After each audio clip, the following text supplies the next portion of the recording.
Dream Team? It's your boy Neal back with another reaction video, guys. Here we are with the side of the GOAT debate that everyone misses. Michael Jordan versus LeBron James. And before we jump into this debate, make sure you guys subscribe to the channel, ring notification bell, get a video a thumbs up so it gets suggested. I am going to get back to reacting to the 1993 NBA Finals, but didn't have time to do a whole quarter of the next game reaction. So we're going to jump back on that, I promise you. This is just a little filler episode. So here we are. Make sure y'all subscribe, ring notification bell, get a video a thumbs up. Let's do it. When you think you have heard it all, when you think you have heard every argument and every angle of this ongoing debate, I present to you a new twist, a new line of argument that could put this heated debate to rest for good. Lord. Before we get to that, let me first present the premise. Surely, you've heard many of the Michael Jordan supporters point to the 6 titles that he has over LeBron's 4 titles. Of course. I'll admit, that's a lazy argument, simply because there are a variety of factors to consider when a team wins a title.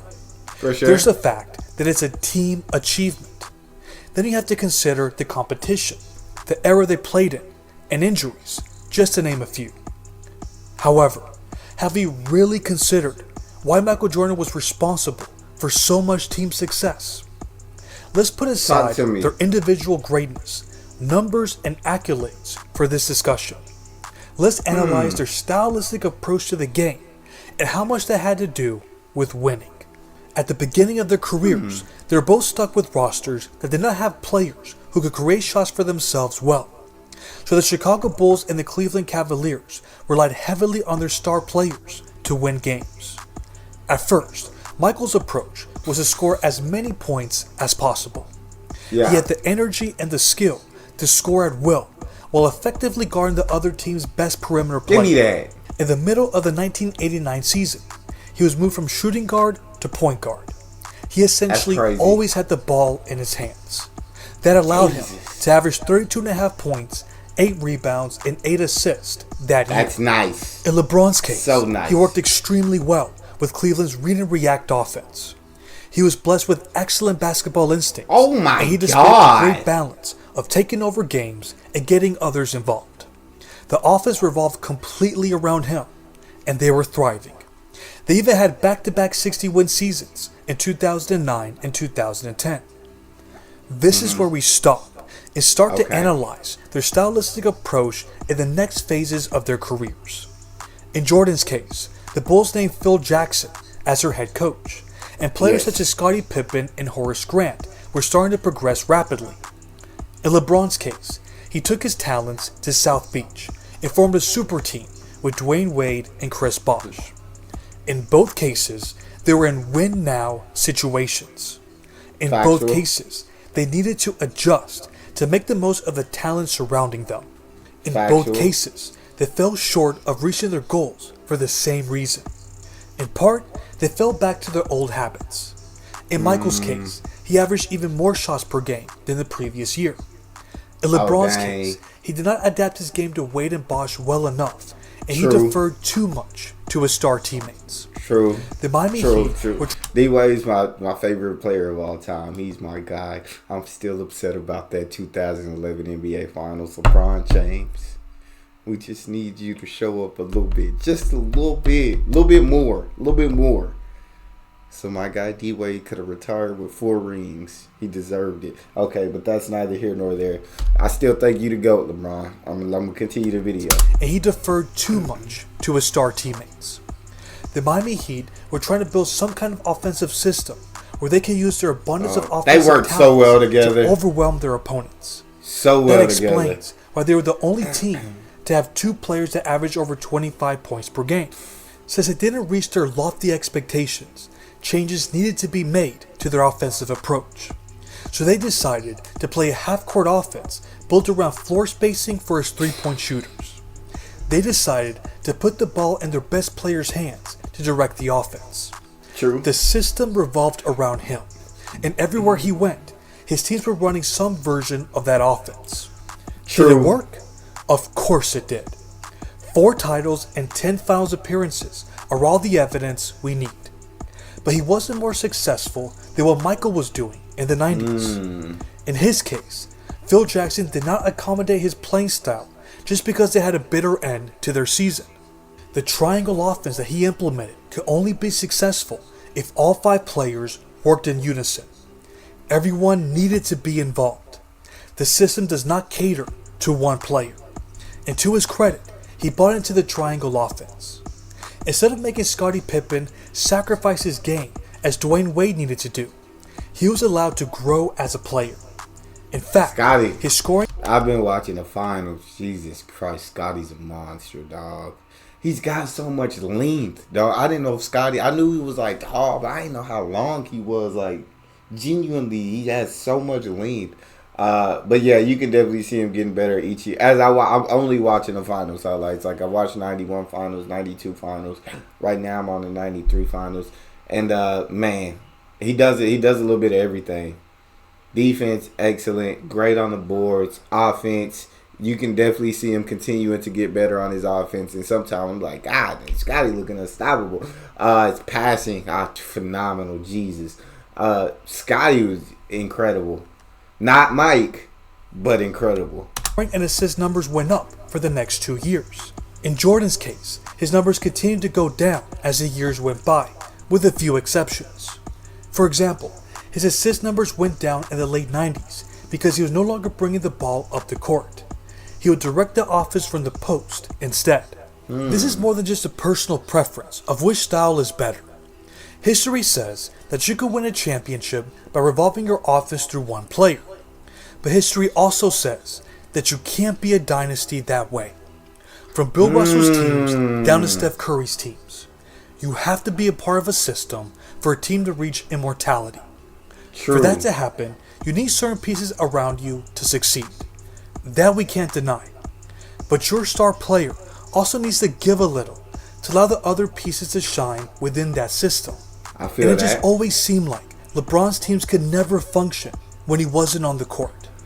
Even when they had Hall of Fame players such as Dwayne Wade, Chris Bosh, Kyrie Irving, and Kevin Love, who has had multiple All-Star appearances. For this next stat, we are excluding the 2018-19 season when LeBron missed the playoffs. From 2011 to 2020, LeBron's teams went 15-34 when he didn't play. How can a team that has Kyrie and Love go a combined 4-23 from 2015 through 2017 when James wasn't on the floor? How does that work? That is because when you take away a player who is the entire system, the team is going to be completely dysfunctional. Yeah. Even when the team has plenty of talent to make... I will say that, but I will also say, Jesus, the competition that they were going against was effing... I mean, these teams are great. Actually, I mean, I don't know who all they lost to in all these games without LeBron James. Never kept up. But Jesus, these teams were awesome. They were struggle to beat with LeBron. So without LeBron... Yeah, I felt that. But I do agree with what he's saying right now. I am agreeing with what he's saying. Completely dysfunctional. Even when the team has plenty of talent to make up the loss of one player. But that never happened with the Chicago Bulls. Yeah. When Jordan retired in 1993, the Bulls went from winning 57 games to 55. In 1997, when Dennis Rodman missed 27 games, Tony Kukoc missed 25 games, and Luke Longley missed 23 games, the Bulls ended up winning 69 games. And when Scottie Pippen missed the first 35 games of the 1998 season, the Bulls won 24-11, which was the best record in the East. This team was able to thrive no matter what situation they were in. And that is because Michael Jordan was able to find ways to be himself while playing within a system. It's not out of line to question if that's why LeBron's teams can never be described as juggernauts, except for a few seasons. Just think about this. Michael Jordan was a part of 5 60-win seasons. LeBron was a part of 3. Now here's the crazy part. He only had one 60-win season after 2011 when he orchestrated multiple super teams. Here's another interesting fact. If you were to mention the greatest teams of all time, your top 10 would surely include the 1996 Bulls, the 1986 Celtics, the 1987 Lakers, the 2001 Lakers, the 1971 Bucks, the 2014 Spurs, and the 2017 Warriors.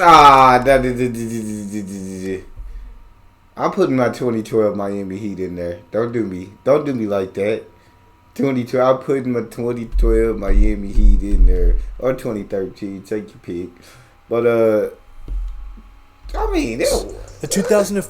Yeah, they're going in front of this team, and I know they beat. Was this 2014? He said 14 Spurs. Yeah, no, they're not going in the top 10 over the 2012 or 2013 Heat. Nah, I'm not having it. Not having it. Don't do that. Don't do that. But yeah, a lot of the other teams. I mean, some teams I wasn't around when they played, so I don't even know how great they were. But this one I was around, and I'm not having you put this team in front of my 2012, 2013 Miami Heat. I'm not standing for it. And the 2017 Warriors. Players such as Michael Jordan, Larry Bird, Magic Johnson, Kareem Abdul-Jabbar, Kobe Bryant, Shaquille O'Neal, Steph Curry, and Tim Duncan were a part of historic teams. Shouldn't it mean something that the supposed greatest player of all time is not included on that list? Not even one time out of 21 seasons? He is not an outlier. He is not a victim of circumstance. This is all part of a pattern. There's no other way to explain that. His style of play has to hold some of the blame. If that is the case, his status as a GOAT needs to be seriously questioned. You don't have to believe that Michael Jordan is the greatest player of all time. Say what you want about his style of play, but you can't say the same about him. But what about you all? Why do you think LeBron's teams underachieved when he wasn't on the floor? Why isn't a LeBron-led team not mentioned as one of the 10 greatest teams of all time? Let me know. If we're going off his list, that 2014 Spurs is not over 12-13 Miami. I'm not having it. In the comments. I'm not having it. I would have put him in one of the top 10 teams of all time. I don't understand how that 2014, like, they weren't, like, a dynasty team. Like, what did they beat Miami at 6? And they was going crazy from 3-point line that series. They were going stupid. But, I mean, yeah, I'm still not putting him in front of the other two. But, I mean, in this video, I completely agree with, like, LeBron is the system. Like, you built the system around LeBron so much that, like, when he's off the floor, you definitely see the downfall in the play of the rest of the team, because it's, like, teams built around LeBron and his style of play. But I feel like this is just arguing, like, coaching and not style of play, like, because Mike would have continued to be Michael if Phil hadn't come in and, like, instilled that system and was like, this is how we going to play. LeBron's never had, Spoelstra, top-tier coach. You feel? Can't take nothing about it. But other than that, he's never had, like, a top-tier coach that was like, this is the system we going to play in, and this is, know what I'm saying? LeBron, you just fit into this system, and so it's not like, how can you put that against LeBron if he's never had the coach to actually install a system that you just throw LeBron in? And if you put LeBron in a system maybe like Golden State, of course that would have been a dynasty because it was already a system. If KD came in, it was already a system in place. Put LeBron in that Greg Popovich system, would have figured. But he's never had one of these coaches, so you can't hold it against LeBron. And I think the fact that LeBron literally won without any of these great coaching systems is actually more of an advantage than a disadvantage, because you're saying he figured out how to win without being a part of these incredible systems from these coaches that they put together. He found out how to be the system and still come out with 4 titles. So I mean, I don't think this video is actually a knock against LeBron. I think it actually, raises his status in the GOAT conversation, if you ask me. Because, like, what if you put LeBron with a Phil Jackson? Or you put LeBron with a Greg Popovich? You saw what happened when you put LeBron with an Eric Spoelstra. They win 2 out of the 3 years that he's there. You put LeBron with a great coach. You might more rings. You feel me? But yeah. I think tell me how y'all feel in the comment section. Make sure y'all subscribe, ring notification bell, get a video a thumbs up so it gets suggested. It's your boy D Neal. Out.